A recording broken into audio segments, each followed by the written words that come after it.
up in differential equations. So series are important. They're going to come back. The final stuff that we're going to do is sort of a different perspective on curves and things. We're going to look at two types of graphing. We're going to look at polar graphing and parametric graphing. And the first thing we're going to talk about is parametric. And so let me ask you a simple question. Everybody knows the equation of a line in two-dimensional space. You could think of it as y equals mx plus b if you have it in slope-intercept form. Or if you have it in general form, you could call it ax plus by equals c. So that's the equation of a line in two space, R2, two dimensions. If we jump up to three dimensions, it's very common to want to describe a line in three dimensions.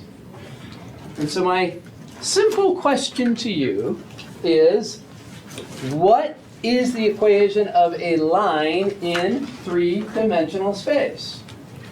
Does anybody know the equation of a line in three-dimensional space? What was that? There needs to be a z. There needs to be a z. If we're going to add a third dimension, we would need to have a z. And what is the simplest equation with a z in it? If we think about the line in two-dimensional space and we write it in this general form, so there is the general form of a line in two space. So we call that R2 or two space, two dimensions. So what about a line in three space?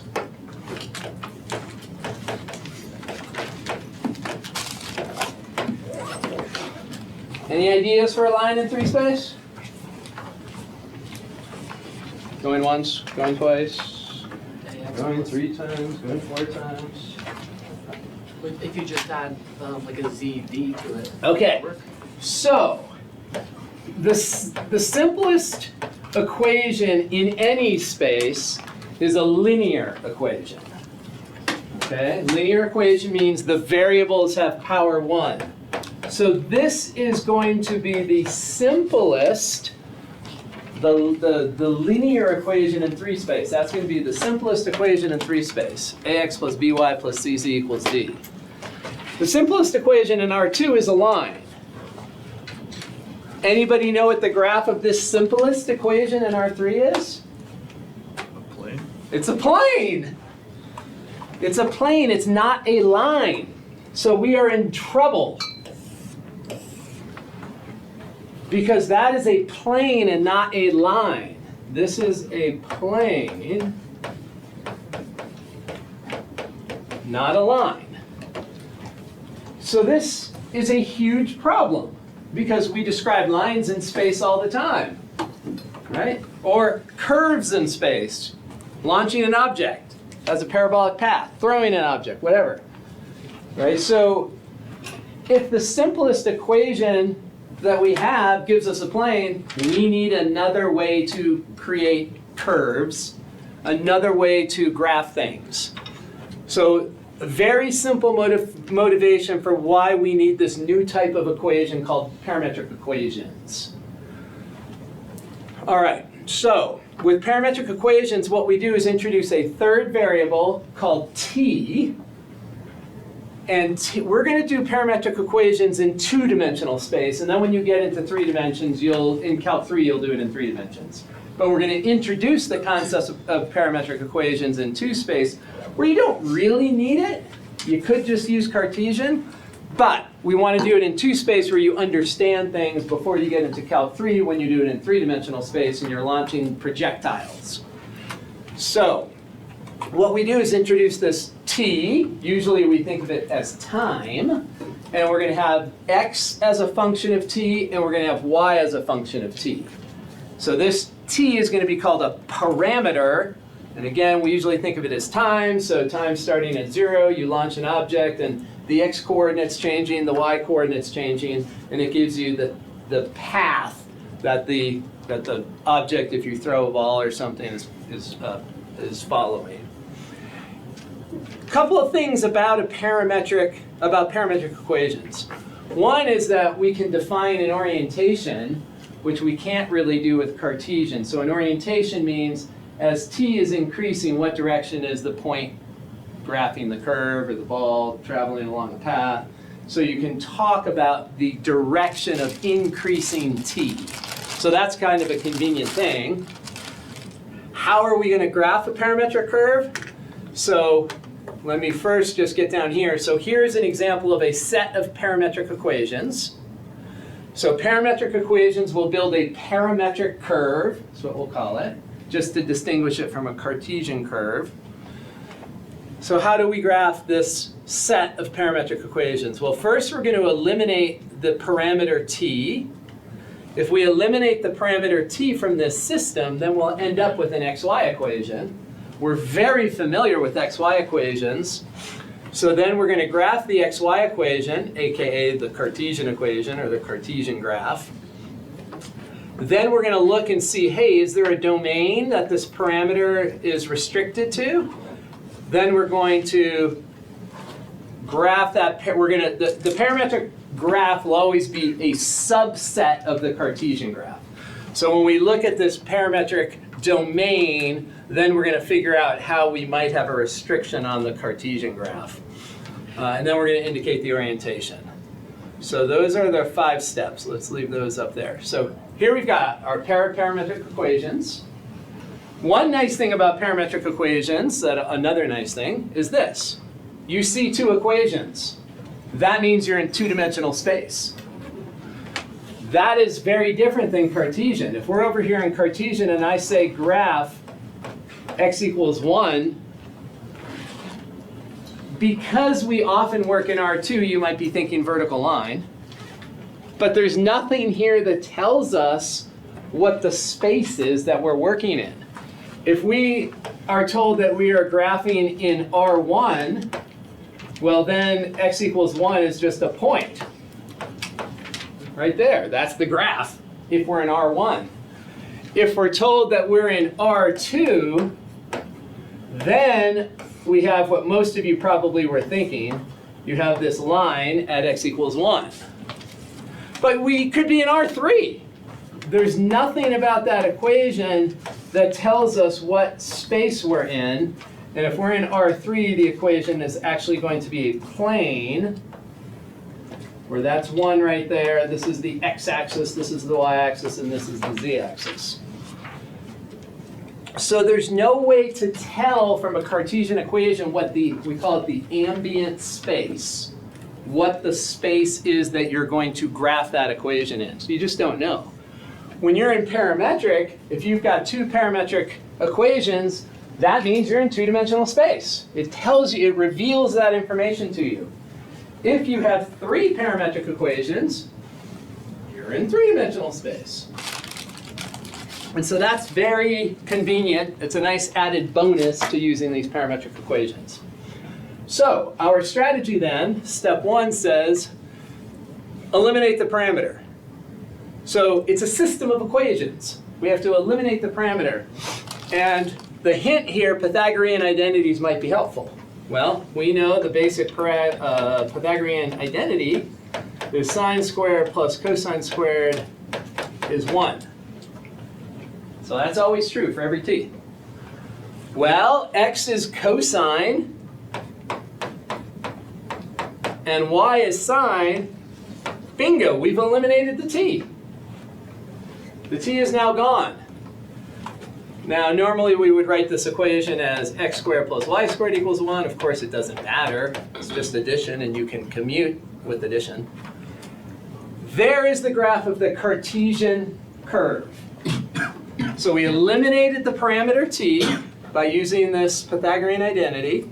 We now have the Cartesian form of these parametric equations. So parametric form, Cartesian form, or xy form, whatever you want to call it. We graph the Cartesian equation, usually with dashes or dots, because the parametric curve is not always the entire Cartesian curve. It could just be part of it. So now we apply the parameter by plugging in a couple of points. So let's come down here where there's some space. And we're plugging in t, and we're going to calculate the x and y values. We're told that this t only goes 0 to pi. So I'm going to plug in 0, pi over 2, and pi. There's no telling whether the curve might be closed or not. Well, let me plot the two. And you might say, hey, why not just plot 0 and pi? Let's do those two first, and let's see what happens, and then I'll explain what I was about to say. When we plug in t equals 0, cosine of 0 is 1, sine of 0 is 0. So 1 comma 0. So right here, this corresponds to t equals 0. Let's plug in pi. Cosine of pi is -1, sine of pi is 0. So pi gives us that point. Now when we look at this, there's no definitive way by just graphing those 2 points that you know whether it's the top half or the bottom half of the circle. That's why we pick a second point. So if the Cartesian curve is closed, it's not a parabola, it's closed, then we have to pick a third point for sure so we know which part of the curve we're on. So we do the pi over 2. It doesn't have to be in the middle, but usually we pick something in the middle. Plug in pi over 2, cosine of pi over 2 is 0, sine of pi over 2 is 1. Sure enough, we are right there. And this is a great parameter because it has a physical meaning, right? That parameter actually is just representing the counterclockwise rotation. 0, pi over 2, pi. So this parameter has a geometric interpretation. It is the counterclockwise angle. Now we connect the dots here, and there is our parametric curve. It's just the top half of that circle, top half of that unit circle. And the orientation is the direction of increasing t. We don't put these arrows at the ends, we just put them somewhere in the middle to indicate that we are rotating in a counterclockwise direction. So that's the last step down here. So we applied the parameter, we looked at the restriction there, looked at the domain. We graphed the parametric curve, which is the upper semicircle, and then we indicate the orientation. So that is how we deal with a parametric curve. Let's try another one. So, all right, we've got our parametric equations. We know the Pythagorean theorem. The Pythagorean theorem holds for any angle. So we know that sine squared of negative t plus cosine squared of negative t, we know that that's 1. It's always 1. Well, then we do the same thing we did in the last one. Sine of negative t is y, so this is y squared plus x squared equals 1. Unit circle again. Same unit circle. So the Cartesian curve is the same for this set of parametric equations as it was for the other set. Okay? Now, next thing we want to do is plug in some values so we know where we are on this circle because this has a restricted domain. So we're going to plug in some t values to get some corresponding x's and y's. We definitely plug in the 2 endpoints, 0 and pi, but we need something in the middle because this curve is closed, and when we have just 2 points, we don't know if we want clockwise or counterclockwise. So we're going to plot 3 points. Plugging in t equals 0. Cosine of 0 is 1. Sine of 0 is 0. So we are right here when t is 0. So that is the location we are initially, when t is 0. Plug in pi over 2. Cosine of negative pi over 2 is 0. Sine of negative pi over 2 is negative 1. We're down here when t is pi over 2, so it appears that we are moving clockwise instead of counterclockwise. Plug in pi, Cosine of negative pi is -1. Sine of negative pi is 0. So we are once again at this spot when t is pi. The only difference is that we went clockwise instead of counterclockwise. So this is our parametric curve, and our orientation is clockwise, that direction. So there is our parametric curve with orientation.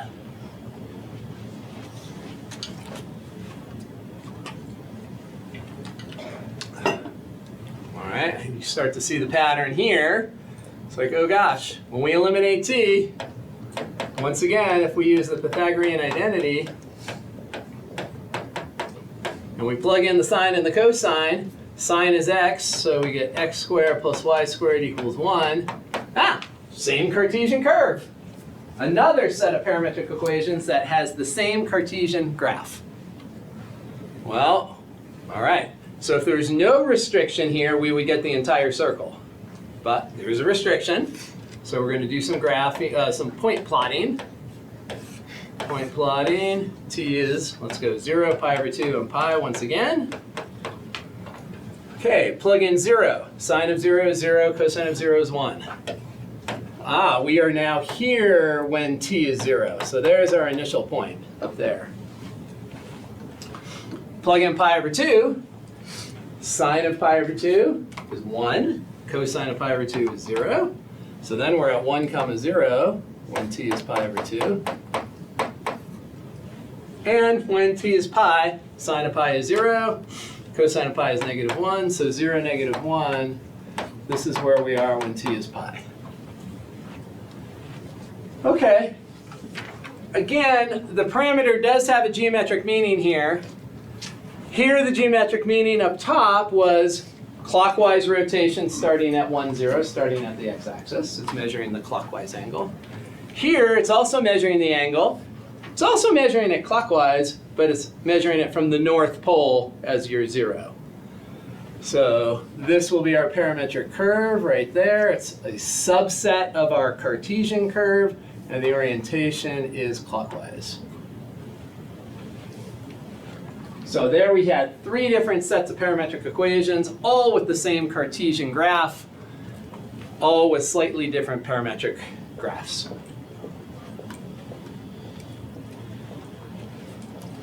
All right, any questions yet? Anything on there that you're want to know? More than anything, it's just sort of, it's not that hard, it's just a different perspective. How do you figure it out if it's going clockwise and counterclockwise? So the orientation is the direction of increasing t. So t is starting at 0, and then pi over 2 is bigger than 0, and then pi is bigger than pi over 2. So we think of it as the direction of increasing t. So as t gets bigger, where are the points going? And some curves will be non-orientable, but most of our curves are going to be orientable. It is possible, though, to have a non-orientable curve. Let's see if this thing works here. If I click on that, if I click up there, does it open it in there? So Desmos is really nice for some of this stuff. You can get it's a really great way to get familiar with some parametric equations, because we don't have intuition for parametric equations. It's a whole new thing. So right now I have this one, which was the first one we looked at, highlighted. And you can see that, oh yeah, the orientation is counterclockwise, and if we go 0 to 2 pi, we get a full circle. If we go 0 to 3 pi over 2, we get there. 0 to pi, we get there. So that was the first one we looked at. The second one was this one. So this one started over there at 1, 0 in the east side, the east coast. And then same idea, if we go 2 pi, we're going to get all the way around. It's just that we went clockwise instead of counterclockwise, but we started in the same place. And then this one. Here we started at the North Pole, and we went clockwise. And if we go 2 pi, we go all the way around. And then here's another one. This one is going to start over on the west side. And it's going clockwise. All the way around, 0 to 2 pi will give us a full circle. So it takes a little bit of practice, but you can start to see, with a little bit of practice, you can start to see how the orientation will work with these different circles. Okay. Let's try some non-circles. So some non-closed curves. Set of parametric equations. And I think you probably already can sort of see it, that if we do substitution in here, we get y equals x squared. So now we've eliminated the parameter. So we plugged in, so t and x are the same thing, so if this is t squared, that's the same thing as x squared. So we're substituting the top equation into the bottom equation to eliminate t. So there's our parametric, these are our parametric equations, this is our Cartesian equation. We know how to graph that Cartesian equation. So we've got our Cartesian equation graphed, but then we look and we see, oh, we've got some restriction here for the parametric curve, so let's do some point plotting. So we're going to have t, x, and y. Let's see what happens. Now this curve does not, it's not closed, so you don't need a third point, but it can't hurt. So I'm going to plug a third point in anyway, just to do it. Plug in -2, and we're going to have -2, 4. Plug in 0, we're going to have 0, 0. Plug in 2, we're going to have 2, 4. So -2 gives us -2, 4. So that is t equals -2. T equals 0 is right there at the origin.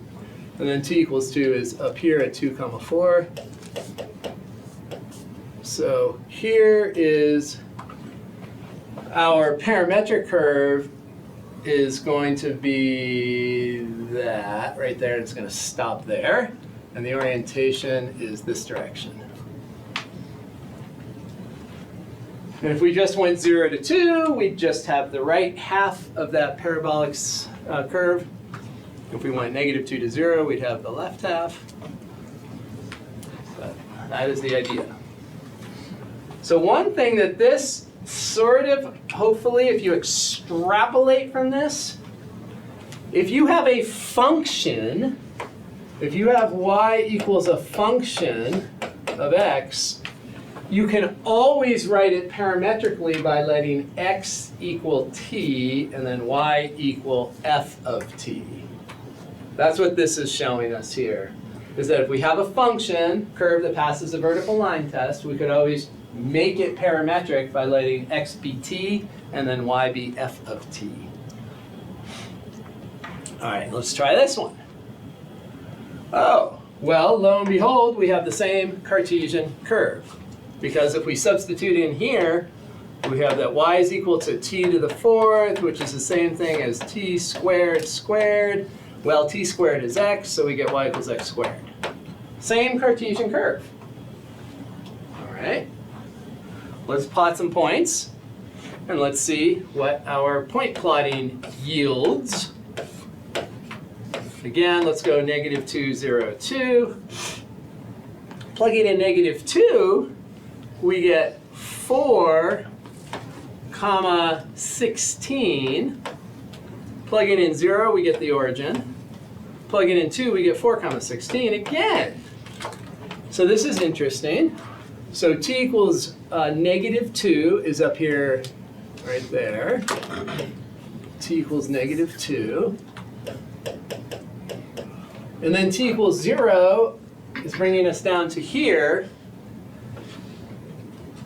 And then t equals 2 is taking us back. So this curve, this parametric curve is coming down, whacking into the origin, and then going back. So this curve, which is a phenomenon that we do not see in Cartesian. In Cartesian, you can't go over itself, right? You can't, there's no Cartesian graph that does that. Like traces back over itself. Why is it not rooted as x equal x to the second power? Should it be x to the 4th power? So when we substitute, so do you agree with this right here that we could write t to the 4th as t squared squared? Mm-hmm. And then t squared, I just turn that t squared into an x. Okay. You see it? Yeah. And so that gives us our Cartesian curve of y equals x squared. And so this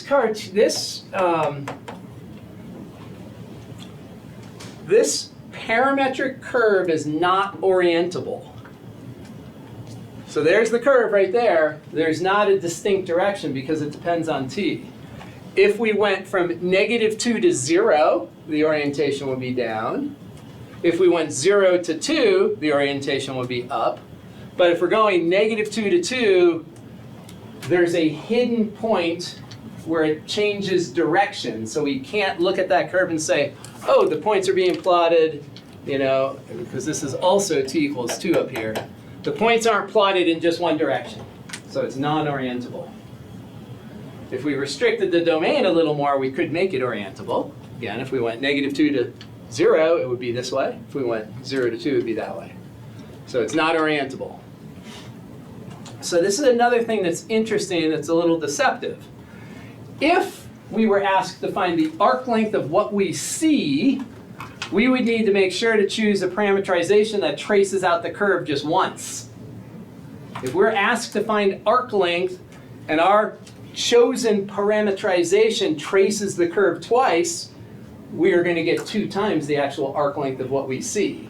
So if we wanted the arc length of this, we would want to parameterize from 0 to 2 or -2 to 0 to get the actual arc length. So another thing that's interesting is that when you look at a Cartesian graph, and in Calc 1, you were told that points on the curve where the curve is not differentiable, you think of things like a cusp, right? Or you think of things like a corner, you know, some sort of place where the curve is not smooth. Like it's really obvious when you look at the graph. You're like, oh, there's a corner. It's not differentiable there. It's not smooth. With a parametric curve, you can't tell.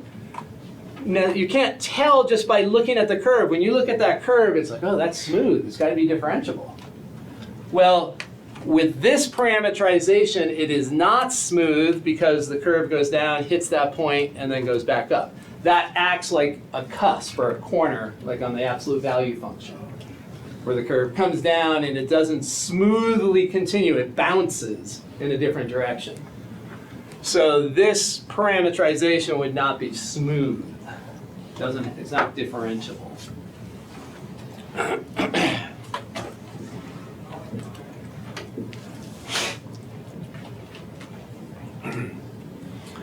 All right, let's try this one. So, not as obvious how to eliminate t. But remember back to your algebra days, this is just a system of equations. This t in equation 2 down here in the y equation has an odd power on it, so you can isolate that t. Up here, you can't isolate that t without introducing a plus-minus situation, which we don't want to do. So this second equation, though, we can isolate. So this second equation tells us that t is equal to y divided by 4. And then we can plug that into the top equation. So y divided by 4 is going to substitute in for the t. And if we simplify this, we get x equals 1/16 y squared plus 2. So there's our Cartesian equation. That's the Cartesian equation. That's the equivalent Cartesian equation for those parametric equations. There's the graph of it. Parabola that opens sideways, opens to the right.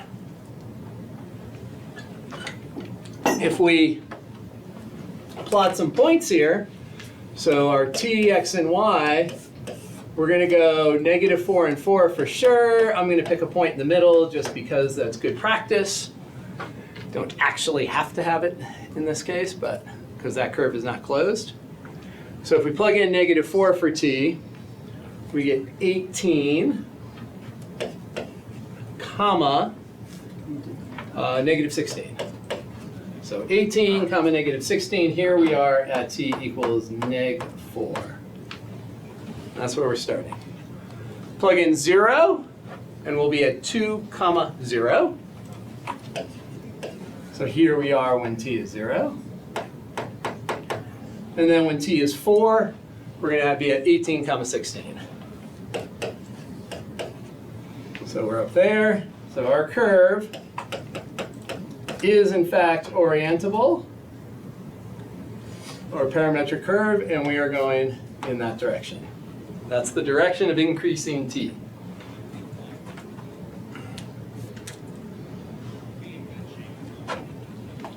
So the Cartesian curve, though, would continue forever, right? Up here and down here. We only stop at those 2 points because we have this restricted domain for the parametric curve. So it's really easy to graph part of a parametric curve. When you're dealing with a Cartesian curve, like if you have a circle, x squared plus y squared equals 1, and you just wanted a piece of that circle, it's a real pain in the neck.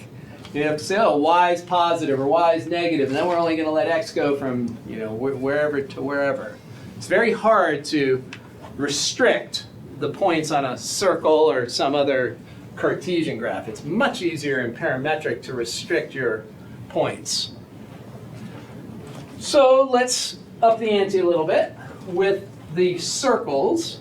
If we go back to Desmos for a second, over here, notice what happens when we jack the coefficient up here. If we put a 2 there and a 2 there, the effect is that we've now changed the radius of the circle to 2. Right? So we now have a circle of radius 2. So this coefficient is going to act like a radius. And if we change this so that they're not the same, we get an ellipse. So those coefficients have to be the same in magnitude to have a circle.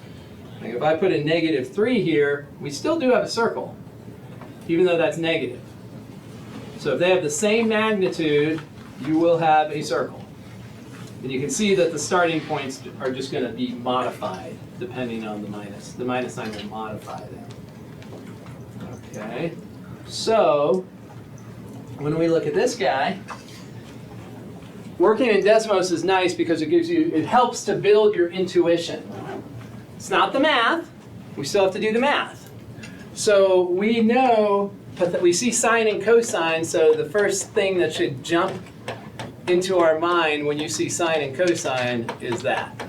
We know that that's true. That's always true, no matter what. Well, if we come up here and we solve for cosine and sine, so if we rewrite the system like that, if we divide both sides by 3, we've isolated sine, we've isolated cosine, we can plop them into that formula that we wrote down right there. So sine squared, that's going to be y squared over 9 plus x squared over 9 equals 1. And we've seen in college algebra and trigonometry or pre-calculus that we usually would write our equation like that. All right, well that's the circle centered at the origin of radius 3. So what we see is that this coefficient is going to give us the radius of the circle. Now this side goes 0 to pi over 2. So same idea, let's just get a sense of where we are. So 0 to pi over 2, we definitely want those two, and then, this is a closed curve, so we're going to pick something in the middle of the two t values. Plugging in t equals 0. Come up here, cosine of 0 is 1, 1 times 3 is 3. So we're at 3, 0. So there's the point that's plotted when t is 0. Plug in pi over 4. Cosine of pi over 4 is root 2 over 2. Sine of pi over 4 is root 2 over 2. They're both multiplied by 3. That's going to give you this point right there. And then t equals pi over 2 is going to be up there. If you plug in pi over 2, cosine of pi over 2 is 0. There it's 1. So you're going to add 0, 3. And here we said we're going to have 3 root 2 over 2, 3 root 2 over 2. And there's t equals pi over 2. So the parametric curve is that, and the orientation, the direction of increasing t is right there.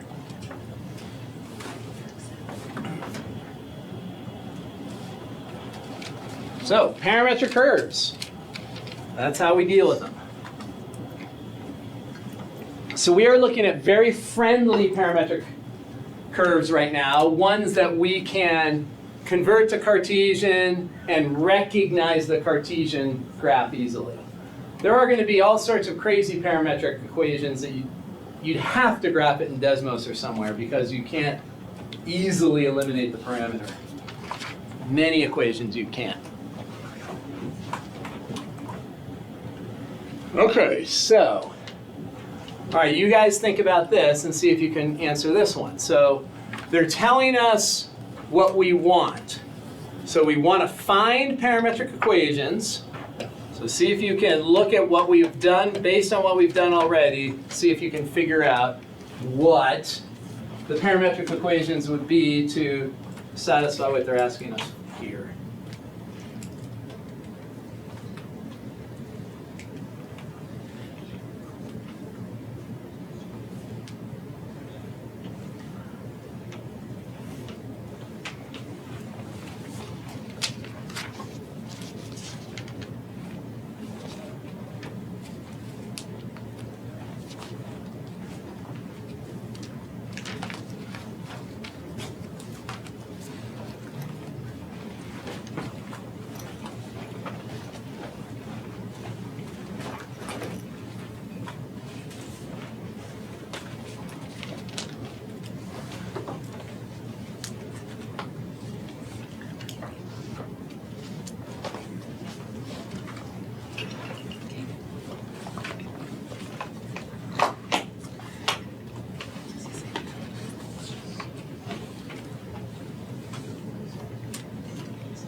So again, the answer key and the exam are in OneNote under prior exams now in the appropriate unit. So if you want to look at the answer key, let's see. Oh crap, am I in the wrong notebook here? Oh shoot, I am, aren't I? Is that why like we're not seeing anything? Yeah. Okay. Oh dang, I'll have to transfer it over, yeah. I was gonna ask you about it, but I was like, maybe it's my computer. Yeah, no, it's because I was in my blank notebook. Oops. Okay, so the answer key is, and the exam are down here. There's the exam and there's the answer key.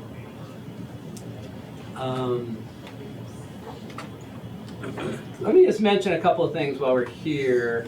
So when you look at this -1, a few of you had the faulty interpreted this falsely. This negative sign it's not touching the k. That is not part of the common ratio. Right? That negative has no k attached to it. So that negative could be factored out to the front. It is not -1/9 to the k. Right? This 3 and this 2 are attached to the k. You cannot make this 9 in factor that I have. Right? This is 9 to the k. All right, so the common ratio here is 9/10. Common ratio up here is going to be 1/9. This one here says use the integral test. So you would have to integrate, not use the ratio test or the root test or something. Use the integral test, and it will work if you let u equal 1 over natural log of k or 1 over natural log of x. When you do the root test, you must have a limit, and you must have a conclusion. So let's go look at 5 here. First thing you have to have is limit. If you don't have limit, you're going to lose points for notation.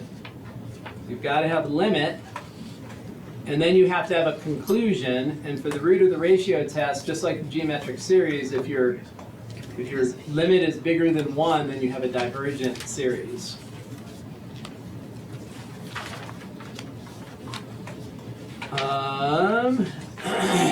Let's see. Number 7, let's just look at 7 for a minute. 7 So with 7, it's an alternating series. And what we know is that if I look at the 1/5, that measures the remainder for the 3 numbers added in front of it. Okay, so the remainder is for everything that is in front of it. The 1/4 is the remainder if you just added these first 2 numbers together. So that tells you, if I wanted to use a sentence, if we added 1/2 and -1/3, we would be within 1/4 of the total sum of the series, natural log of 2. And if we want to figure out how many terms we have to add together, we want to know when is the 1 over k, we want to know when is that less than 1,000. So we cross multiply, k bigger than 1,000 means k is 1,001. So this is where we are when k is 1,001. That tells, this is the first place where we have a term that has a magnitude less than 10 to the -3. So you add everything in front of it. The remainder is the first unused term. So we add those all up. There's 1,000 of those terms because this thing started at 1. And the question said also write this in summation notation. So we would go from 1 to 1,000 and add all those up. So that is that one. Let's see. So take a look at the answer key for the other ones. There wasn't anything else that jumped out at me as being too. Well, one thing did happen here with the binomial. There was a few of you that didn't put any x's in it. We have a function. This is a function. And if we're going to use the binomial series to write it as an infinite series, it has to be a function. There has to be x's. It's not just a constant. So there's at least 2 of you that didn't put any x's in here. So you're creating a polynomial function. So you have to have x. Yeah, so take a look at those. This last one, you use the Taylor series for cosine. You integrate it term by term. This is an alternating series. This is the first term where the value is less than 10 to the -3. So you add up everything in front of it. So that concept for an alternating series is super important in terms of finding a remainder. All right, let's see, where the heck were we over here? So I'll move all those notes from the blank notes. We're on page, let's see, you were all, let's see, we did that one. You're doing this. No, we did that one. This one, there's where we are. Okay. Okay, so let's go back to 100. Let's stretch this out. Okay, so first off, we want to start up top at 0, 10. And when we look back at what we've done, oh, well, I can't look back at what I've done because I went to the wrong notebook. I'm up here somewhere, La La Land.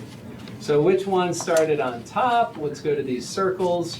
Here is the one that started on top. So this tells us that we want to do sine for the x and cosine for the y. That's going to start on top and go clockwise. So then let's go back to where we really are. We really are right there. And that's what this is asking for. So to start on top, we need to have sine be with the x. We're going to have 2 equations, x equals, y equals. We want sine of t here, cosine of t here. So that'll start on top, and it's going to go clockwise. But we have a radius of 10, so we're going to put a 10 out in front here. And a circle centered at the origin. There we go, radius 10, clockwise. Now, if we want the circle, not 2 circles or 3 circles or infinite circles, we are then also going to restrict the t to go from 0 to 2 pi. That would give us exactly one circle. If we include the 2 pi, we'll get a full circle plus one extra point. So we want to exclude the 2 pi so that we get exactly the circle. It doesn't, if you graph it on Desmos, it's not going to matter if you put greater than or equal to there. And some books are a little sloppy and they'll put it in anyway. But if we want one full circle without any overlap, then you would exclude that right endpoint. So there we go. So let's take a look at lines. So the parametric equations for a line with slope b over a passing through the point x naught, y naught are that. So this is going to generate a line. Let's go ahead and follow this model here and create the parametric equations. And then we will confirm that we have the line that we are told that we will get. Okay, so we look at these parametric equations right here, there and there. And let's identify the pieces here. So x naught and y naught, that's a point on the line, and the a and the b are slopes. So x naught is the x, I hate calling it an x-intercept, but it's the constant from the x equation. So that's 0. Y sub 0 is the constant from the y equation. So you're plugging in 0 for the t to get those values. So x sub 0, y sub 0, that means when t is 0. So that point, 0 comma negative 4, is going to be on the line. Now a is going to be the slope of the x equation. B is the slope of the y equation. So those are all the pieces. Okay. So the line will be, if we want to find the equation of the line, let's go ahead over here and we're going to solve this one for t. T is going to be x divided by 2. We're going to plug that into the y equation. So we're going to have y equals 3 times x divided by 2 minus 4. So here is the Cartesian equation. Okay, so 0, negative 4, that's the y-intercept right there. And then the slope is b over a, 3 halves, and we see that we have 3 halves there. So that will be our Cartesian equation. Any questions on any of the parts to that?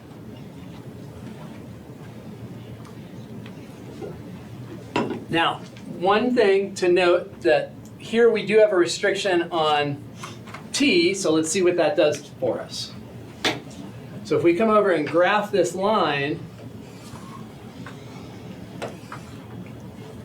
let's do some point plotting. When t is negative 5, we'll go with negative 5, 0, 5. We can look in here when t is negative 5, we're going to be at negative 10 for x. And where will we be here? Negative 19? We plug in negative 5 right there, negative 15 minus 4. Plug in 0, we're going to have 0 comma negative 4. Plug in 5, we're going to be at 10 comma 11. So if we graph, so if we plot these points, or we graph this, doesn't really matter. We can graph this line from the Cartesian. Let's do it that way, actually. So the slope is 3 halves, so we're going to go up 3 and over 2. So 1, 2, 3 over 2. There's our y-intercept. So our line, if we use dashes for the Cartesian, it's going to look sort of like that. And then when we look here, negative 10, negative 19. Let's see, negative 10. Let's just say it's right here. Negative 10, negative 19. So this is corresponding to t equals negative 5. plug in 0, we're at 0, -4, so that's going to correspond to t equals 0. And then t equals 5 is going to be 10, 11, so let's get out here a little bit and say it's right there. That's 10, 11, and that's going to be t equals 5. So the parametric, ooh, gosh, that's terrible, but that's it. Nah, I got to try it again. I can draw it a little bit straighter. So that's going to be our parametric curve right there. That's not much better, but that's good enough. And the orientation is that direction. So that's our line segment. Yeah. Is it okay if we can like extend the table of t to kind of like make sure that the shape that we're doing is the line is the right one? Yes. Okay. Yeah, you can always plot as many t values as you want. As long as it's in between the two endpoints. The two endpoints. Yeah, for sure. Now, some of you have had Physics 1 and have done vectors. You can approach these lines using a vector idea. And so if you know vectors, then you can look at this. If you don't want to deal with vectors, you don't have to deal with this. But the idea is that if you take the A and the B, so remember the A comes from in front of the x, from the x equation, the number in front of t, so the slope of the x equation, and b is the slope of the y equation. This acts as a direction vector. So A, B, that red vector is directing the points that are going to be plotted. So we call that the direction vector. R sub 0 is the initial vector, so it's going to point to wherever t equals 0 is. So R naught or R sub 0, that's that vector. And then the equation of the line looks a lot like a vector form of slope-intercept. It's t times v, so a constant multiplied by the direction vector added to the initial vector. That will plot the entire line if you let t range through all real numbers. If you wanted to, you could replace the v and the r naught with the vector form, and then with vectors you add the x components and you add the y components, and these would then be those parametric equations that we already see. So one thing that can be tricky is sort of understanding this multiplier times v plus r sub 0. When you add vectors together, we use this parallelogram law to add them. And so when you are right at this point here, so r sub 0 puts you at this point, and if you add this v right there, so 1 times v, then the blue diagonal here is the diagonal of a parallelogram, which will get really messy, but I'll try to draw it. There's a parallelogram right here. So we have the two v vectors there and the two blue vectors there, and the diagonal is how you add two vectors together. So if you've had vectors before, this might make a lot of sense, and you can think of it this way with that equation. If you haven't had vectors, then it might just be simpler to just go with the rule that that's the parametric form. So it totally depends. Up to you. All right, so let's take a look at one more of these.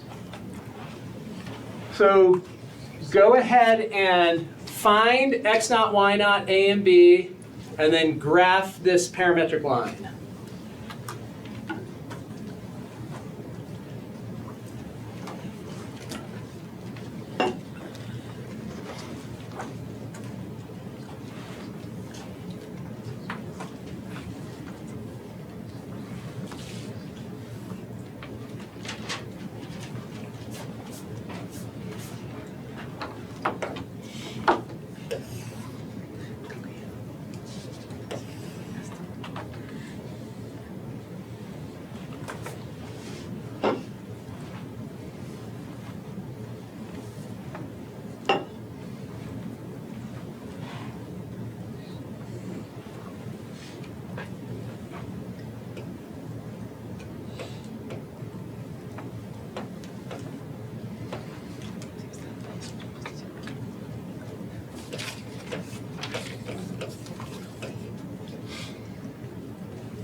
So the initial point on the line is usually pretty easy to find because you're just plugging in the t value.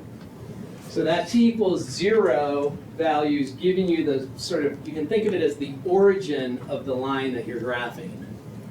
So that 6, -3 is going to be acting like an origin.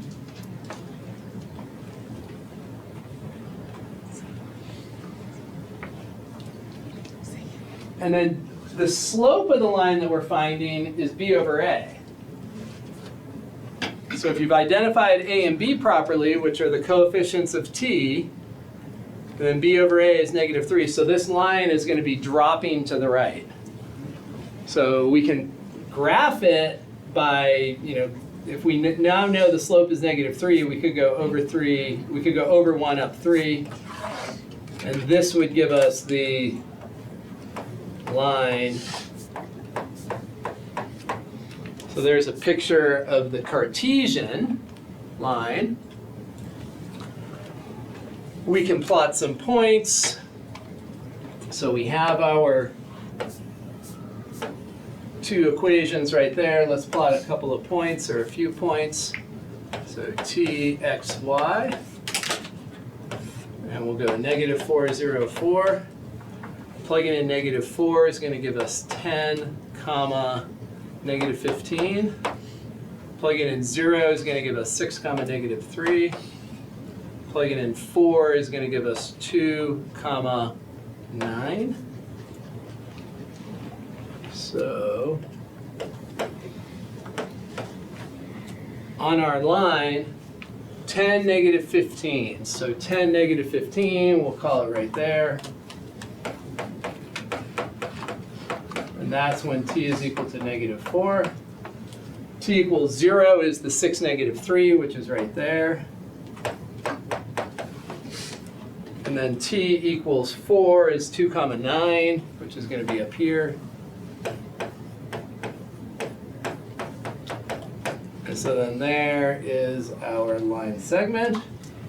Then the orientation is the direction of increasing t, which is up left.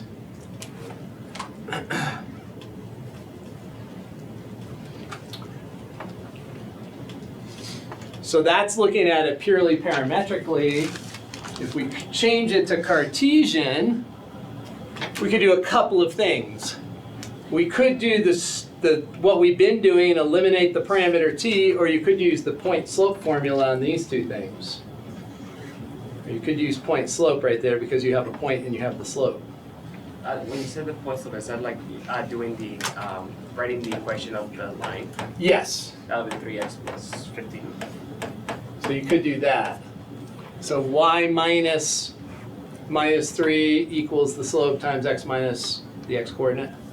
Yeah. So this would be y equals -3x plus 18 minus 3. So y equals -3x plus 15. So that would be the Cartesian equation. So you could do that with point slope by grabbing those things, or you could solve this one for t and plug it into that one. And you'll get the same thing. Either way. That'll be your Cartesian equation. All right, let's stop there. Let's take a 10-minute break. And I will fix the notes. Fix these notes. Take 10. In the world. So one thing that gets a little tricky is dealing with line segments when we want to create a line segment of from between two particular points.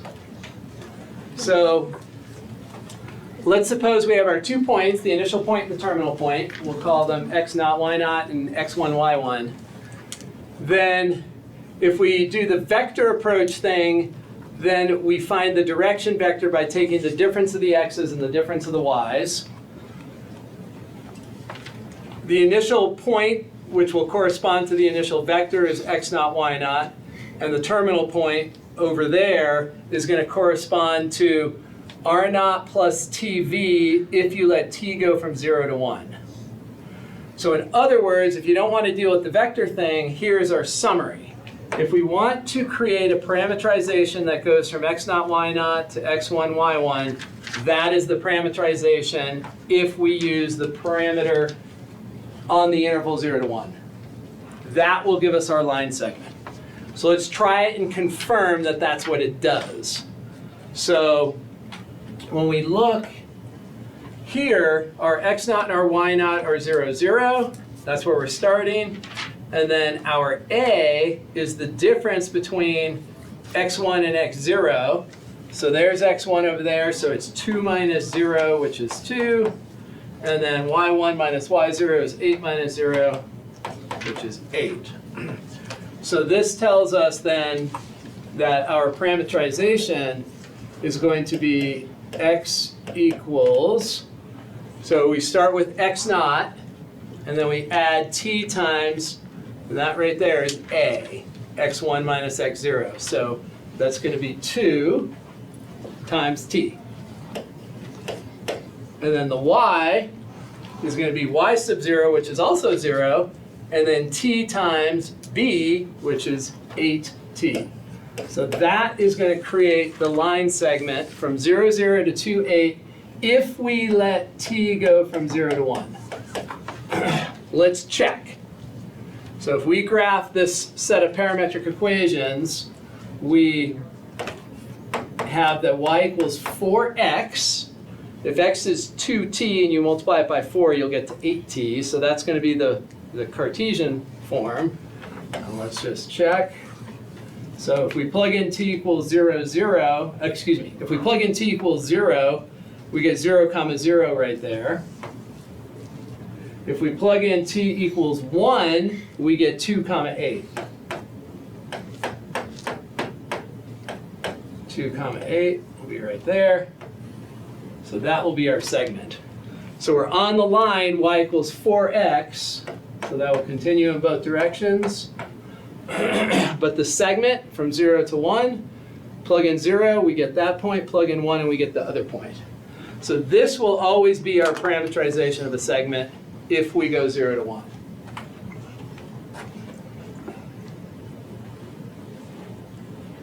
All right, let's try one more of these. So x0 and y0, so we're going to start out -1 and -3 for x0 and y0. A is the difference in the x's, so 6 minus minus 1, which is 7. B is y minus y, so -16 minus minus 3, which is -16 plus 3. We're going to have that. So our line segment will have parameterization x0 plus 7 times t, and then y0 minus 13 times t. And t will go 0 to 1. And it's very easy to check, because if you plug in t equals 0 right there, you're at -1, -3. And if you plug in t equals 1, you're at 6, -16.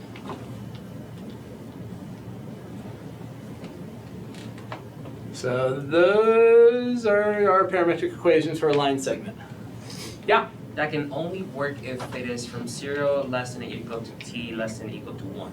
It only works if it's only that. If you change this so that this is bigger than 1, then you're going to get more than just the line segment. So this is the natural parameterization of a segment, 0 to 1, so that'll be the whole thing. One important point is that there are always an infinite number of parameterizations for anything. Like, if for whatever reason you're in Calc 3 and they say we don't want to go 0 to 2, if we wanted to go 0 to 1, if we don't want to go 0 to 1, if we wanted to go 0 to 2 instead, you would have to modify this. Any idea what you would do to modify this? You would replace this t with something that would adjust for that higher value of t being 2. Any idea? So if you think about this, when t is 1, you want this to be 7. So if you are going to choose to use a higher value of t of 2, and you want this to be 7 when you plug in 2, what are you going to divide by? 2. Right? If you want this to be 7 when you plug in 1, you want that to be 7. If we change the parameterization that we want to go to 2, we need to make this t divided by 2 so that when we plug in a 2, we will get back to 7. So you can always change your interval, but as you change your interval, you've got to adjust you're going to have to scale t. Is it the exact same thing if I was gonna like, because I saw that you did like t Yeah. over 2, but is it the exact same thing if I were to do 7 over 2? Because like you're multiplying Yes. okay. Yes. Yeah. Absolutely. So you can change this however you want, but then it's going to adjust there. Okay. So if you always do it this way, like that, then it's going to be 0, 1. 0 to 1. All right, now let's do some calculus. So we have our parametric equations. So we have x and y. So they're two equations. They correspond to some Cartesian curve. And we want to know the slope of the tangent line. Like we always ask. We've got some curve. We want to know the slope of the tangent line. Well, when we're in parametric form, we can't just find dy dx directly like you did if you have y equals x squared. You just take the derivative and you get the slope of the tangent line. What we do is this modification. So what we are going to modify is that we need to take the derivative of y, so g prime of t, and the derivative of f prime of t. That will then be the slope of the tangent line at t, not at x. So if we want the slope of the tangent line at a particular x, we have to figure out what the corresponding t is and then plug it in. So, find the derivative for the following parametric curves. All right? There's our parametric curve. Should, hopefully, based on what we've already done, you should see that as an ellipse. We have a sine and a cosine, but they have different coefficients. If they had the same coefficient, it would be a circle, but if they're different, you get an ellipse. That is a point that corresponds to somewhere on the ellipse, this t equals pi over 2. So it says, determine dy dx in terms of t and evaluate it at the given t value. So dy dx means what it always has meant, slope of the tangent line. So dy dx is going to be y prime over x prime, but these are functions of t. So this is going to be 8 cosine of t divided by negative sine of t. So we do y prime with respect to t, x prime with respect to t, and now when we evaluate this, we have to be careful because dy dx implies that the independent variable is x. Well, it's not. We don't have an x in there. So what we do is use this notation. So the derivative when t is pi over 2 is going to be 8 times cosine of pi over 2. So we're going to plug in pi over 2 for each of these t values, which is going to give us, let's see, cosine of pi over 2 is 0, right? So this is going to give us 0 over negative, let's see, sine of pi over 2. That's positive 1. So that's 0. This is going to give you a horizontal tangent.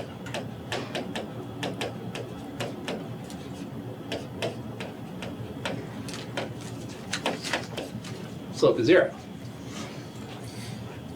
All right, so now it says make a sketch so that we can sort of confirm that the slope makes sense. How do we graph that parametric curve? Well, we use our Pythagorean identity. Sine squared of t plus cosine squared of t is 1. Sine is y divided by 8. So we have y squared over 64. Cosine is x. So there is the Cartesian form of those parametric equations. We know that to be an ellipse. And so to graph this ellipse that's centered at the origin, Under the x squared is a 1, so that means you go left and right 1 unit from the origin. Under the y's is a 64, square root of 64 is 8, so we go up and down 8. Back to college algebra.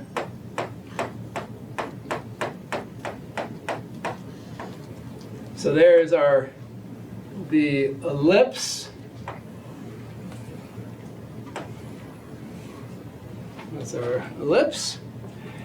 Now, when t is pi over 2, where are we on the ellipse? We plug it in right there. Cosine of pi over 2 is 0.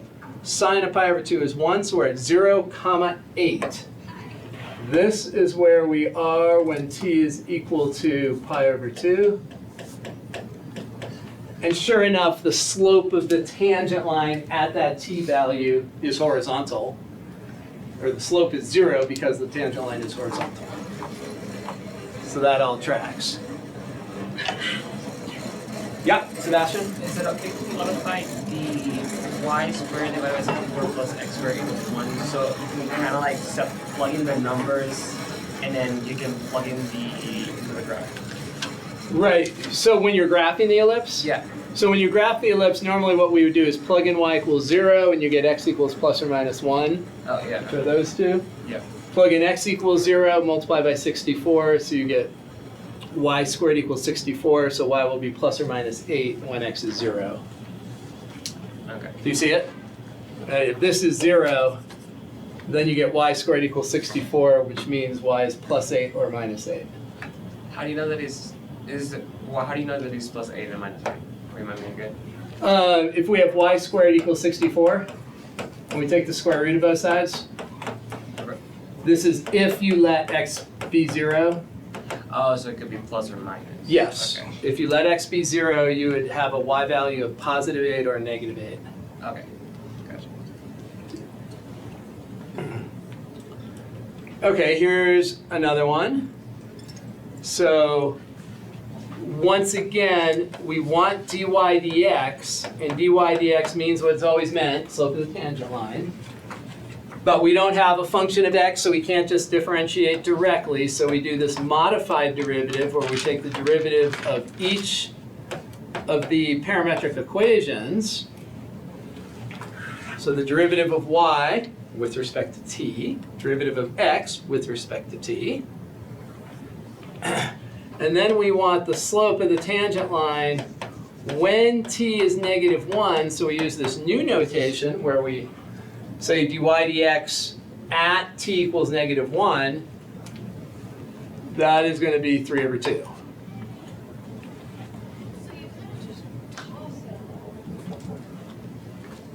And if we wanted to, we could graph this parametric curve, graph the tangent line, we could do that. Does that make sense on how to find the derivative? So a little bit of extra work because we have to differentiate both x and y. So let's sort of extend this idea. So this says find an equation for the tangent line to the curve at the corresponding point. So we've got our parametric equations. There's the x, there's the y. And we want to find the equation of the tangent line. So if we want to find the equation of the line, we need two things. We need a point on the line, which will be the point of tangency, and we need the slope of that line. We need two things. So first, let's find the slope of the line. So dy dx, y prime over x prime. So y prime is 3t squared plus 1. Bless you. 3t squared plus 1 divided by 2t. So that is now the slope of the tangent line to our parametric curve, but it's a function of t, so we have to plug in t values. And it says, okay, well, let's find the slope of the tangent line at t equals 2. So we use this new notation. We plug in 2 for t. So that's 13 over 4. So that is the slope of the tangent line, 13 over 4. All right.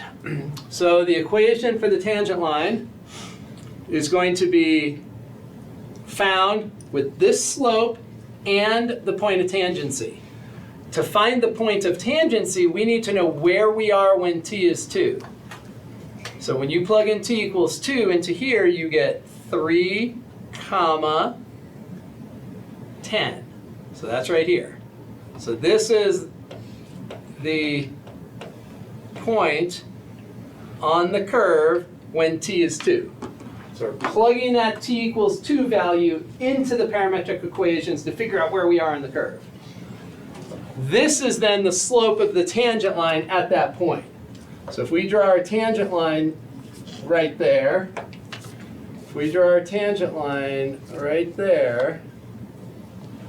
the slope of that tangent line is 13 divided by 4. So we now have everything we need to find the equation. So the equation, we're going to do y minus the y coordinate of that point. And I didn't write down the coordinates are 3, 10. So y minus 10 will be the slope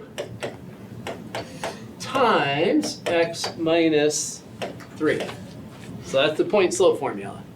Our point is 3, 10, and our slope is 13/4. So y will equal 13/4 times x minus 39/4 plus 10. We'll rewrite 10 as 40/4.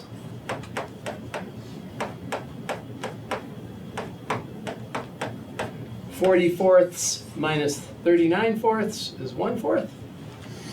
So that is the equation of our red tangent line at 3, 10.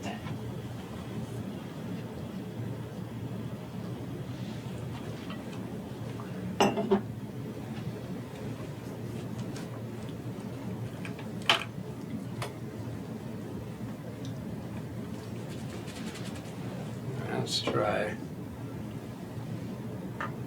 Well, you all try this one. So find the equation of the tangent line to this curve when t is 0. So here are your two parametric equations. So find dy dx, plug in your t value to get the slope, and then use the point slope formula to find the equation of your tangent line.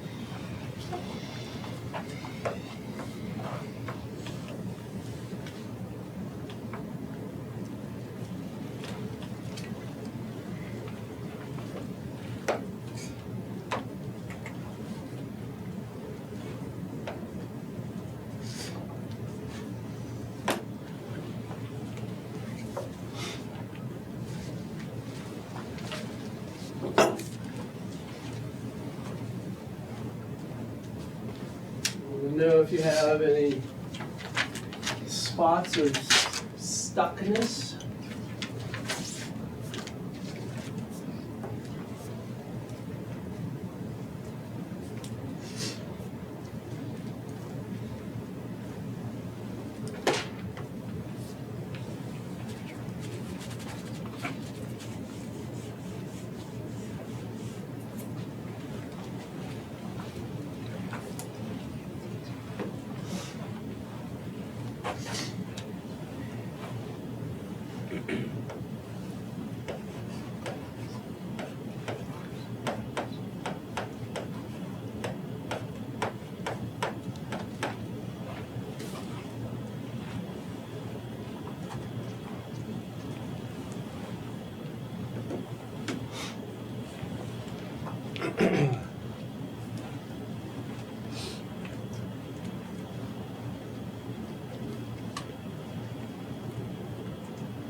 Yeah, and then you put them together.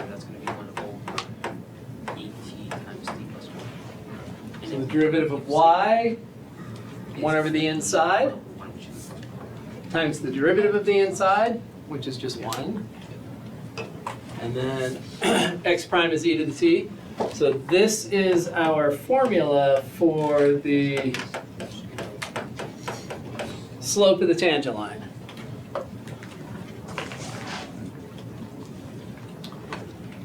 So we want the slope of the tangent line at 0.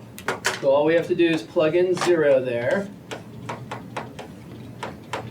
So it's going to be 1 over e to the 0 is 1, 0 plus 1 is 1, so 1 over 1, which is 1. So that is the slope of the tangent line, which when we look at our graph, it kind of matches that slope of the red line. So the equation of the tangent line, y minus y1 equals slope times x minus x1.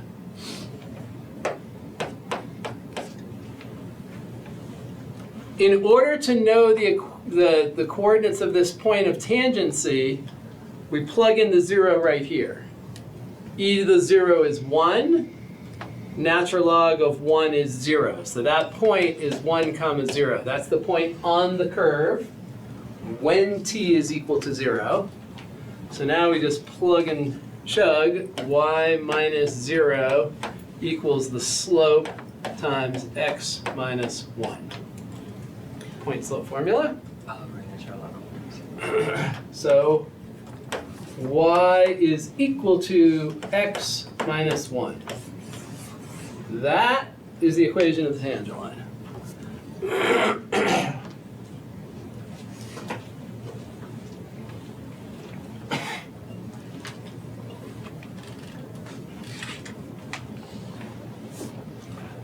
Any questions?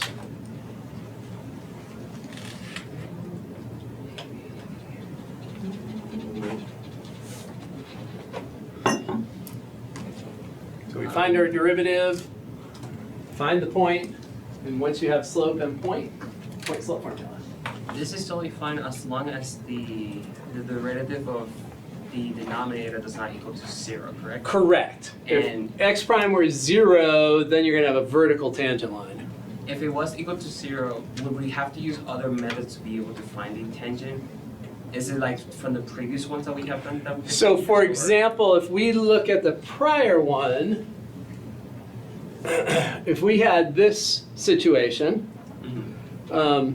t equals 0 is going to correspond to 1 comma 0. So t equals 0 is going to correspond to that point. And if you come over here and you plug in t equals 0, you get division by 0, which tells you, and the numerator is not 0, so it tells you you have a vertical tangent line at t equals 0. So we'll talk about that in 1 second when we try to find both horizontal and vertical tangents. Well, it's somewhere. Oh, it's in the next section. But yeah, so if we wanted to find the horizontal and vertical tangents, we'll look and find the t values where the denominator is 0 or the numerator is 0. All right, last thing in this section, arc length. So we did arc length way back long ago, months ago. And remember that arc length always involves the integral of ds. So the integral of ds, but we know nothing about s. So back in the day, we had to convert to either x's or y's. Now, though, our function is a function of t. So instead of converting to x's or y's, we need to convert to t's. So our formula looks a lot like it used to look like. Before it said 1 plus y prime squared. Now it's going to be the square root of x prime squared plus y prime squared. And so the reason that it is what it is right here. So we have the differential triangle, which gives us this. And then we multiply the right-hand side by dt squared over dt squared, which is just multiplying by 1. And then we write it in this form. When we take the square root of the right-hand side, the square root of dt squared is dt. And the square root of this is x prime squared, and that's y prime squared. So that is what we replace ds with here in order to get our new integral for arc length. So let's try one. So our arc length formula tells us that the arc length will equal integral. So here, t is going 0 to 2. So we've got some parametric curve, happens to be a line, from 0 to 2. So if we want the arc length, we're going to integrate from 0 to 2. And instead of doing what we did back in chapter 8 or 9, long ago, we take the derivative of x, which is 3, and we square it. We take the derivative of y, which is 4, and we square it, and we integrate with respect to t. So arc length, very similar formula to what we've used in the past. This is going to be 25, square root of 25 is 5. So we end up with this. And what is the integral from 0 to 2 of dt? 10. How many? Oh yeah. 10 minus 0. 2. 2. 2 is the integral here, right? The total answer is 10. But when you integrate a differential, you get the length of the interval. So you get 2 minus 0 for the integral part here, and then multiply by 5. Okay.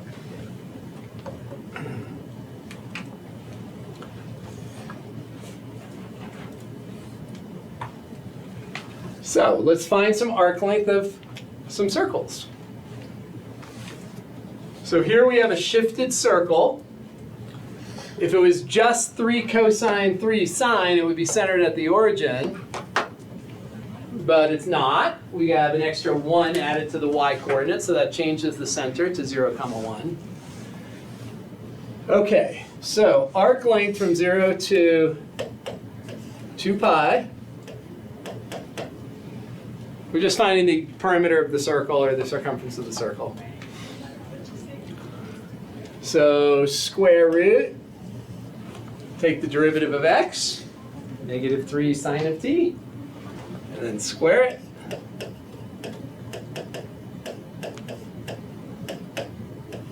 And then we take the derivative of y, 3 cosine of t, square it, and integrate with respect to t. That is going to give us the circumference of that circle. Well, let's see what happens. So we're integrating 0 to 2 pi. Inside here, we get 9 sine squared of t plus 9 cosine squared of t. 9 sine squared plus 9 cosine squared simplifies to 18. So, what was that? What was that answer? No, you just 18. Not quite 18. Here, I'll do it step by step. If I factor out this, Oh, not. right.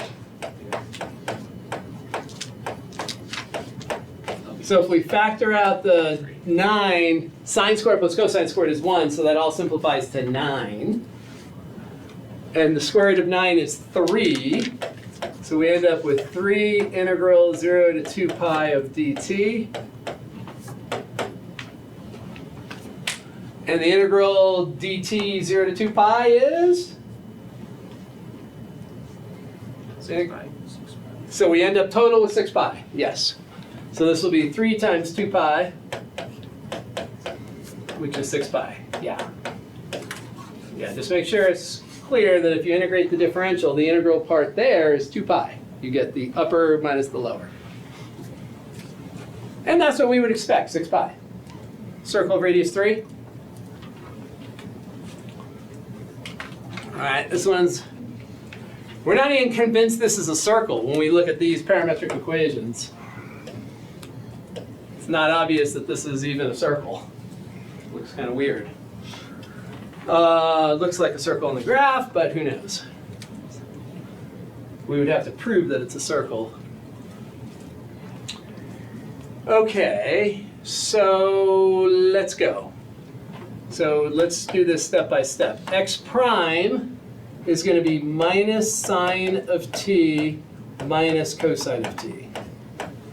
Y prime is going to be minus sine of t plus cosine of t. Okay. And then we have to square both of these. Let's do this before we put the square root in. It's going to get really ugly if we try to do all this within the square root. So let's do this first. So x prime squared. So we have to square this binomial thing. So square that, we get sine squared of t. And then we have minus sine of t times minus sine of t, which is plus sine cosine, and then we double it. So we're just foiling, and then plus cosine squared. So that's the first one, foiled. And then we foil the second one, and not much is going to change. We're going to get sine squared first. And then that times that is minus sine cosine, but then we double it. And then we square the last. So when we FOIL it out, we have that. And then our formula says add these together. So if we add these together, we are going to get, let's see, 2 sine squared of t. These cancel in the middle. And then plus 2 cosine squared of t. And what does that simplify to? This right-hand side. Simplifies to 2. Because you factor the 2 to the front, and you have 2 times the quantity sine squared plus cosine squared. We know sine squared plus cosine squared is 1. So we get 2 times 1, which is 2. Okay, so now we're ready to write down our arc length formula. So we have L equals the integral. This one is going 0 to pi, so it's half a circle. Square root of x squared plus y squared, x prime squared plus y prime squared. So square root of 2 dt. Factor out the square root of 2. We have integral 0 to pi dt, which is pi. So we get square root of 2 times pi.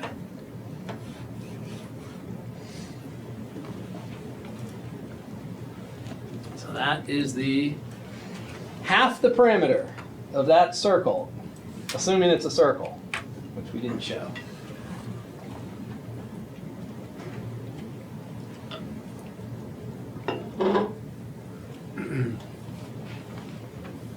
Okay, any part of that in your question?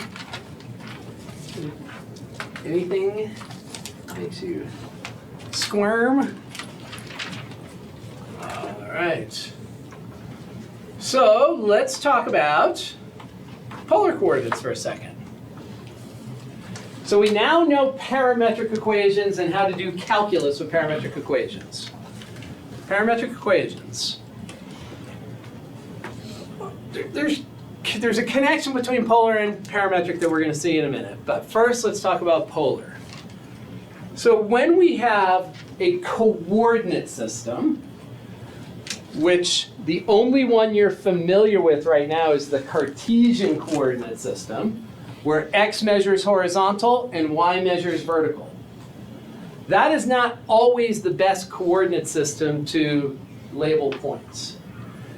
When you get into Calc 3, you are going to find that you use 3 different coordinate systems: Cartesian, cylindrical, and spherical. That's how you're going to start doing things in 3-dimensional space. In 2-dimensional space, we can do regular Cartesian or polar. Polar is going to be super useful for certain types of objects, in particular things that have curves like circles and cardioids and things like that. So instead of going x comma y, we are going to rotate counterclockwise and then radial shoot out to the point. So this is how we're going to think of polar. You're going to have an angle and a distance that you move out in that direction. That's polar. Now we have this weird thing with polar. So this picture right here, this point has a positive R value. So theta rotates into, in this example, quadrant 1, and then we move out just say 5 units from the origin. Same idea over here.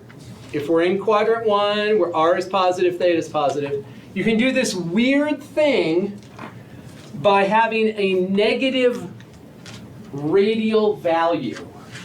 And if you have a negative radial value, instead of going in the direction of your terminal ray, you bounce and you go in the opposite direction if you have a negative radial value. So we don't want to call that R value the radius, because the radius is positive. So we call it a radial value because it can be negative, which means you go in the opposite quadrant. So we have that weird anomaly. We'll talk about it in a minute. The equations that take us back and forth between our regular Cartesian coordinates and polar coordinates are these 4 equations, and they're pretty straightforward. If you look at this triangle, cosine of theta is adjacent over hypotenuse, and if you solve for x, you get that. Sine of theta is opposite over hypotenuse, and if you solve for y, you get that. Pythagorean theorem, x squared plus y squared is r squared. And then tangent of theta is y divided by x. So those 4 equations that take us back and forth come from just looking at this triangle and doing sine and cosine of theta, or tangent of theta. Sine, cosine, tangent of theta. In polar, there are infinite representations of a point. The standard form of a polar point, we like to have the radius positive and theta between 0 and 2 pi. That's the standard representation. But you can do all sorts of weird things. Theta greater than 0 is counterclockwise rotation. You could also have theta negative, which is a let me say that again. Theta greater than 0 is counterclockwise. Theta less than 0 is clockwise. You rotate this way. R greater than 0, you go out on the terminal ray, but if R is less than 0, instead of going out in the terminal ray, you go in the opposite direction. So we have these different options. Let's explore those different options. So let's take a look at these 4 polar points. So we've got a point in each of the 4 quadrants. This is polar graph paper. In Desmos, you can choose polar graph paper. So there's pi over 6, there's pi over 3, pi over 4 is right in the middle. 1, 2, 3, 4, 5 units from the origin, so concentric circles. Let's take a look at A. So when we look at A, it's 2 units from the origin in the direction of pi over 3. So that is going to be our standard representation. R is the first coordinate, theta is the second coordinate, r comma theta. So 2 units from the origin, rotated at pi over 3. Now, let's do r positive and theta negative for A. So there is the radial line right there. The standard representation, we used that theta. For the negative angle theta, we're going to do this. We're still going to be 2 units out that terminal ray, but instead of going counterclockwise, we're going to go clockwise. So this would be 3 pi over 3, 4 pi over 3, 5 pi over 3. So negative 5 pi over 3 is going to be the rotation clockwise to get to the same terminal ray. All right. Now, if we want to use the weird contrarian methods to label that point, we need to go in the opposite direction down here. All right, so we have 2 possibilities here. We can have a positive theta that goes like that, or we could have a negative theta that goes like that. The positive theta is 4 pi over 3. So we could go 4 pi over 3, but then a negative 2. So 4 pi over 3, and then a negative 2. Or we could be the super contrarians and have a negative theta and a negative r value. So the negative theta would be down here. So there's negative 1 pi over 3, negative 2 pi over 3. So we could do negative 2 pi over 3. So negative 2 pi over 3 and a negative r value. Those all mean the same point. This is the best one. That's the one we like the best. Counterclockwise theta, positive r value. That's the standard representation. But all these other representations are valid. You can even get worse.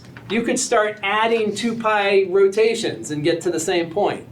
So we could say, okay, well here's pi over 3. Well, if you do a full rotation, you can get back to that point again. And so you could add 2 pi to the pi over 3 and end up at the same terminal ray. So there's a bazillion representations of the same point. So let's do B. So point B, down here. The standard representation, what will be the R value for the standard representation? 3. We're 3 units from the origin. Yeah? Standard representation, 3 units from the origin. What will be the standard angle, so counterclockwise rotation? 7 pi over 6. Yeah, 7 pi over 6? So the standard representation is 3 and 7 pi over 6. That is the standard representation of B. If we want to have the same positive radius but use a negative angle, then we're going to be rotating this direction over to here. Negative 5 pi over 6. So negative 5 pi over 6, exactly. Negative 5 pi over 6. If we want to have a negative radial value and a positive angle, our positive angle will be coming over to where? So if let's use green. So here's B. If we want to use a negative radial angle, we're going to go to there, right? So it's pi over 6 with negative 3. Pi over 6. And then if we want them both to be negative, if we are hyper-contrarian, we want a negative angle and we want a negative radial value. If we want a negative radial value, we have to get to this terminal ray. So we have to go all the way around. How far? Negative 11 pi over 6. Negative 11 pi over 6. So that's how we get those. Question? No. So if you have a negative R value, you can either get to a positive angle or a negative angle, but that negative R value means you're in the opposite quadrant. So if we look at C, the positive R value and positive angle, the angle here is, what's the angle bisecting quadrant 2? 3 pi over 4. So 3 pi over 4, and this radial value is 1, 2, 3, 4. So this one is going to be 4, 3 pi over 4. So that's going to be our favorite representation. Let's just do one of the weird ones. Let's do this one. So we're going to do C, let's do with a negative and a negative. So negative radial value. So we're at C. Let's use that color. All right, so there's our terminal ray, our standard terminal ray. But if we're going to use a negative R value, we're going down here. So there's our negative R value. And if we also want a negative angle, we're going to come this way. And if we wanted the positive angle, we would rotate around like that. So this negative angle is negative pi over 4, exactly. So that would be this representation. So you can look through the other ones, and if you have questions on trying to identify, how to do those things, let me know. We can go over those.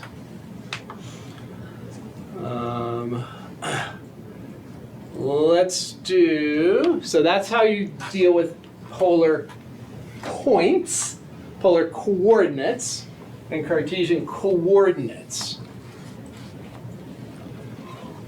So let's convert. So here we've got a couple of polar points. And now when you look at a polar point versus a Cartesian point, it's not obvious that this is polar. Like, there's no reason we can't think of 2 pi over 3 as just a regular number instead of an angle. And this x value is 1. It would be nice if they put like a little p down here just to emphasize that we're in polar. They don't do that, but it would be helpful. They tell us here that we're going to go from polar to Cartesian. So there are our 4 nice equations. And when you're going from polar to Cartesian, it's the easier direction. Because we know what r is, we know what theta is, we plug them in there, we get x. We know r, we know theta, we plug it in there, and we get y.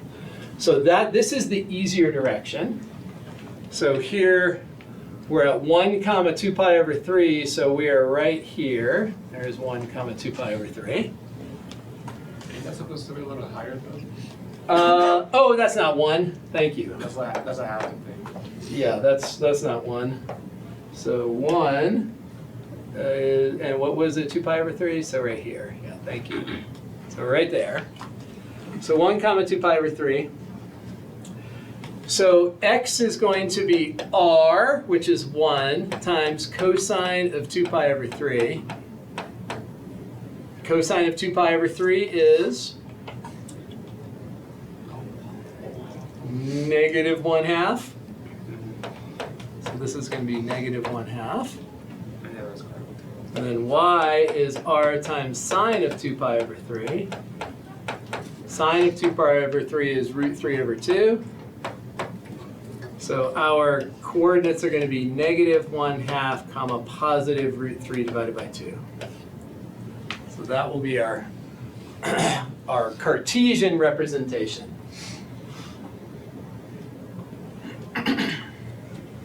Let's do the second one over here so we have a little more space.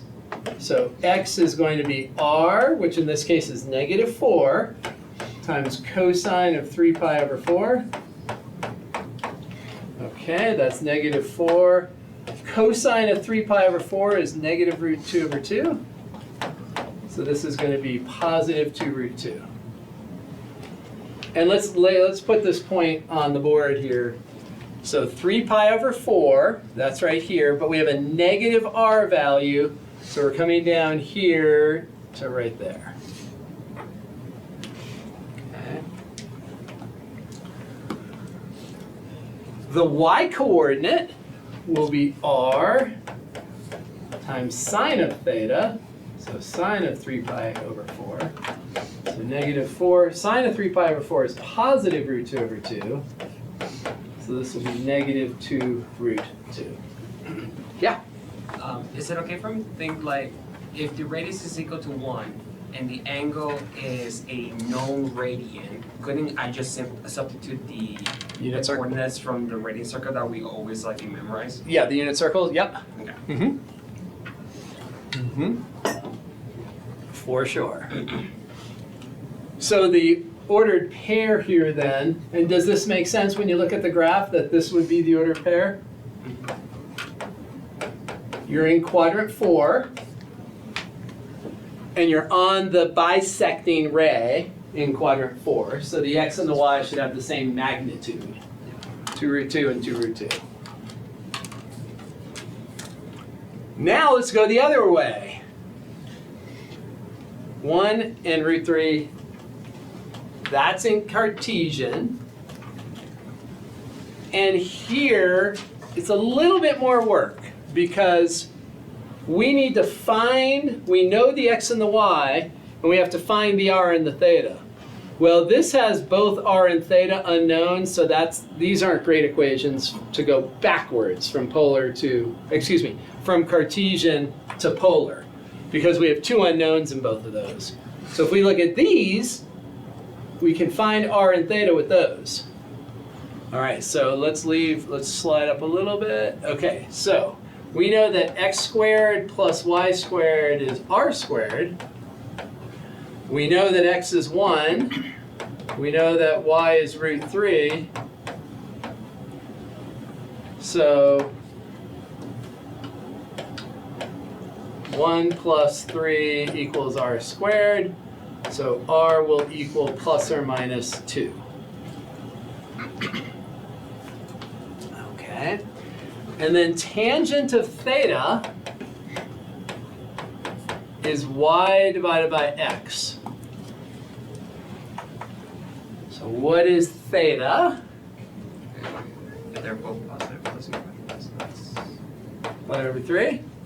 If we look at the 12 sector unit circle, up at pi over 3, that's where the slope is root 3. And tangent and slope are the same. If we were at pi over 6, it would be root 3 over 3. So pi over 3, tangent is root 3. So this tells us then that therefore, if we use the standard representation would be this. So that would be our standard polar representation would be that.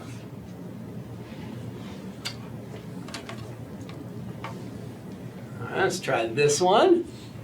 So again, x squared plus y squared has to be r squared. So here we're going to have 0 squared plus negative 9 in parentheses. So we're going to get 81 equals r squared, so r is going to be plus or minus 9. Could use either. Generally, we want to use the standard representation, so we're going to choose the positive 9. Tangent of theta is equal to y divided by x. This is undefined. So we need to use a little ingenuity. Let's look at the graph. Where are we? So the point, this Cartesian point, 0, negative 9 is down here. If you just look at the picture of it, it's pretty obvious what theta is if you choose your positive theta. 3 pi over 2? So when this is undefined, you know that you're either at pi over 2 or all the way to the bottom at 3 pi over 2. Right? That's where tangent is undefined, at the top and the bottom of the unit circle. And because we're down in quadrant, well, we're not in a quadrant, because we're in the negative y-axis, we are going to use for our positive theta 3 pi over 2. So that angle is our positive angle, 3 pi over 2. So we're going to choose that one. So our point is going to be positive 9 and 3 pi over 2. Of course, we could choose the bizarre representations, but this is our standard representation. Counterclockwise rotation with a positive radial value. Yeah? I noticed that do we also have to put in the p after the coordinates like you did on the first one? You don't have, I like doing that just so it's clear it's a polar. You don't have to though. I wish they did that. Make life a little easier. Then you would know for sure. Then you would know for sure. So when you're in a coordinate system, it is very convenient to know what the basic equations look like. So when we're in Cartesian, we say, hey, what's x equal a constant? And we know that in Cartesian, if x is a constant and we're in two-dimensional space, we get a vertical line. What is y equals a constant? We're in Cartesian, R2, y equals a constant, horizontal line. Let's do the same thing here. We have two variables, r and theta. Let's understand what those basic equations are. When we take our two variables and set them equal to a constant, what do we get? So if we set, and remember this, like if you're graphing x equals 2 in R2, there's no y in the equation. What you should be saying to yourself is you want all the points in R2 where x is 2 and y can be anything. All right? So if you're graphing x equals 2, this equation has no y in it. And if it has no y in it, that means y can be anything. If one of the letters is missing, it means there's no restriction on it. It can be anything. So when we look at the graph of x equals 2, we want all the points in this two-dimensional space, which we usually refer to as R2. We want all the points in here that have an x value of 2. Y can be anything. So that gives us a vertical line. Same idea here. This equation has theta missing. So that means we want all the points in the xy plane that have an r value of a, and theta can be anything. Well, if it has a constant r value and theta can be anything, that builds a circle of radius a, or absolute value of a, because a could be negative. So if we look at Desmos for a second here, if we look at Desmos, you can graph, if we just do r equals a constant, so r equals 3, that's a circle of radius 3 centered at the origin. Very easy to graph circles centered at the origin and polar. If you graph r equals negative 3, you get the same graph. So r equals a positive or a negative constant will be a circle at the origin. Circle centered at the origin. Of radius absolute A. Okay, that's what r equals a constant looks like. What about theta equals a constant? So let's suppose theta is pi over 3. And r can be anything. Since there's no r in the equation, if r is missing, there's no restriction on it. It can be anything. So when we are looking at this line, this angle here, this is where the r values are positive. And then we just learned that when r is negative, you bounce to the opposite quadrant. And that's what allows us to get the entire line here. So this part of the line is going to be when r is negative. So if you graph theta equals a constant, you will get an entire line through the origin. Now the other thing that we like to do when we think about Cartesian, we set the two coordinates equal to each other. We call that the identity equation, y equals x. And we know that y equals x is the line at 45 degrees. So in polar, what is the identity equation? In polar, the identity equation is weird. So if we set the two coordinates equal to each other, we end up with this spiral, which we call the Archimedean spiral. So as theta increases, r increases. So as you're rotating around, the theta is getting bigger, then you're progressively getting further from the origin, because as theta gets bigger, r gets bigger. So it's pulling you away from the origin as you rotate around. So the Archimedean spiral, you can modify it and have r equals 2 theta or half theta. You can do all those things.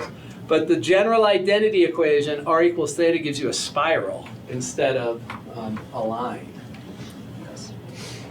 So Archimedean spiral, and the top one is probably the most important one. It's the one you're going to see the most. And let's do these last two, and then we'll wrap it. So those equations, they look kind of complicated because you have these trig functions. Notice though, so we have our 4 equations. Check this out. Well, let's first say to ourselves, we don't like cosecant because there's no cosecant up here, right? All of the functions are sine, cosine, or tangent when we look at the trig functions.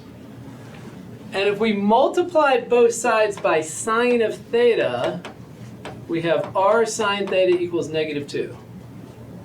But what is r sine theta equal to? 1. Say again? 1. Why? Exactly. Ah, horizontal line. So this is what horizontal lines look like. This is the horizontal line, y equals negative 2. So if you had r equals 5 cosecant of theta, you'd have the horizontal line y equals 5. Let's do the same thing over here. So this is r equals, we don't like secant. Secant is 1 over cosine. We don't like secant because it's not in those equations. And now we look, oh, r cosine theta is x. So, same thing, that's a vertical line. So if we had r equals -3 secant of theta, we'd have the vertical line at x equals -3. So this is what horizontal lines now look like when we're in this new coordinate system. So these are horizontal lines. And these are vertical lines.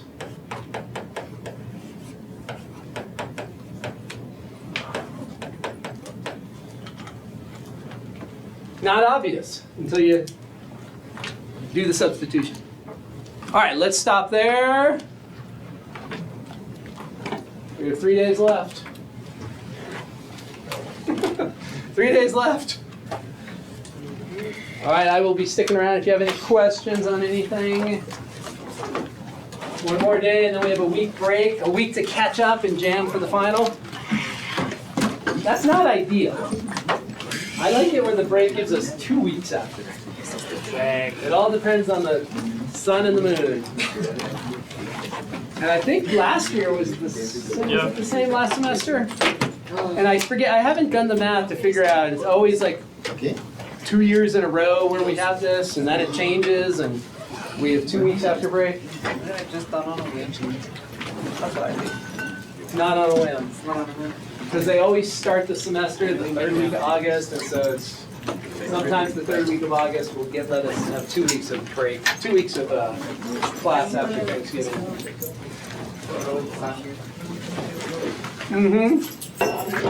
Indeed. Indeed. But all good. We'll just deal with it. You guys can study so hard.